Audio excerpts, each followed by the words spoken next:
and relevant. And I trust that your day is off to a great start. The day here in Port St. Lucie, Florida is absolutely gorgeous. It has been amazing. It's been hot and muggy, and that's to be expected, but it has been just absolutely beautiful. And we are enjoying retirement. I want to switch gears. I'm going to let things unfold a little bit more in the Israel Iranian conflict. And just there's really no new news. Some of it is trying to figure out to what extent President Trump wants America to be involved. Do we want to play more of a support role for Israel? I personally believe Israel is perfectly capable of doing what needs to be done, and we can support them.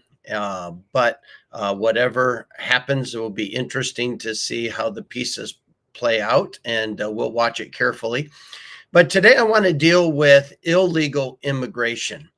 It's a term that has become confusing, even though the term itself is very, very clear.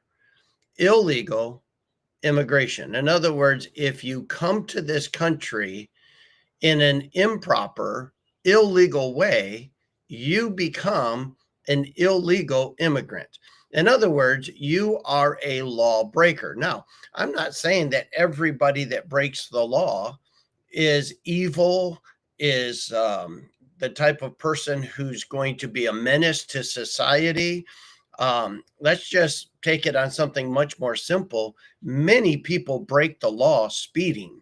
They break the law in a number of driving regulations, but it doesn't make them a menace to society. It does not make them an evil person.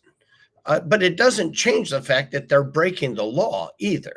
It doesn't change the fact that if caught, they could have to pay a penalty, a consequence for breaking the law. And I think that's the thing that comes into play here. We in our culture today have allowed the rhetoric to become confusing in allowing different degrees of illegal or different degrees of why they're here in America, what their intent is, what their behavior has been like. I would 100% agree that those who are causing greater problems ought to be dealt with first. This is a principle that transcends everything else, right?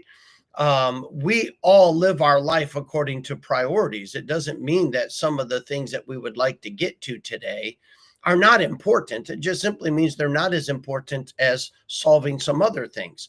And so we may or may not get to it. When you go to the emergency room, depending on whether you're in cardiac arrest or whether you have a broken toe, is going to determine to some extent the timely care in which you receive.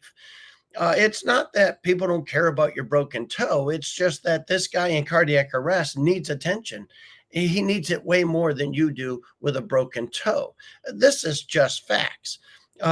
Police officers, if they're clocking and they catch somebody who is speeding, and then they get a call of somebody who is intruding into a home, they're probably going to forget about the speeder and go and get the intruder into the home, because the potential consequence of what could happen is much greater. And so this is true about life. And so should ICE, should those in authority be going after those who are most dangerous to our society first? Yes. Does that change the status of anyone else who has bypassed the proper process to become a citizen or to be here in a legal status? No, it doesn't change anything. If they have not followed the proper procedure, they are breaking the law. Therefore, they are here illegally. And though I may applaud our administration, I may applaud ICE for wanting to go after those that are a menace to our society or a potential threat or danger to people first. That doesn't change the status of others. I think eventually, when we get these others deported and sent back, we still need to deal with. We do not turn a blind eye, because tolerance is the way that everything drifts. And when you begin to tolerate something, then people begin to do it as if there's no consequence. It's the same thing. You've driven on parts of the highway that it doesn't seem like there's ever anyone pulled over for speeding. Well, the speeds increase in those situations, and the reason is because there doesn't seem to be a consequence. And all of a sudden, they've got to, have a speeding sting take place to curb that behavior back down. Why? Because when you're doing something wrong, there has to be the potential threat of consequence or accountability.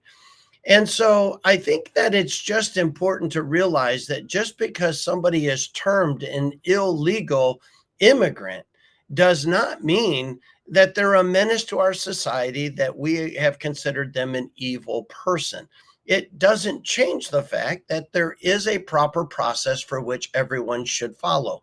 First Peter chapter 2, verse 13 says, "Submit yourselves to every ordinance of man for the Lord's sake, whether it be to the king as supreme, or unto governors, or unto them that are sent by him for the punishment of evildoers, and for the praise of them that do well. For so is the will of God, that with well doing you may put to silence the ignorance of foolish men." What our government is doing is putting to silence the absolute ignorance, foolishness of this liberal agenda to redefine lawbreakers and to try to somehow divide over semantics, when the right thing is to do is to punish those who do wrong and to reward those who do right. And this is the will of God. And then it concludes in verse 16, "As free, and not using your liberty for a cloak of maliciousness, but as the servants of God, honor all men." We should behave ourselves in a way where we seek to serve those around us, to be safe regarding those around us, to care for those around us, to fulfill the laws that promote good societal living, that promote unity, that promote function. And we must punish those who break those laws. And so, reward those that have the authority, those that have been placed. I think this directly relates to police officers. We should support them when they are enforcing the law, and it's because that is well pleasing to God. This is the design, and we should all be working towards that end. And if we would all work towards that end, honor all men, love the brotherhood, fear God, honor the king. In other words, have a proper respect for the process that obeys the laws. And so I think, to just clarify all of the crazy rhetoric that is going on, if someone is here by not following the proper process, they are illegal and should be punished. Should those who are a greater threat be punished first? Absolutely. And I believe our administration is doing it right. God bless you. I hope you have a great day. I look forward to seeing you again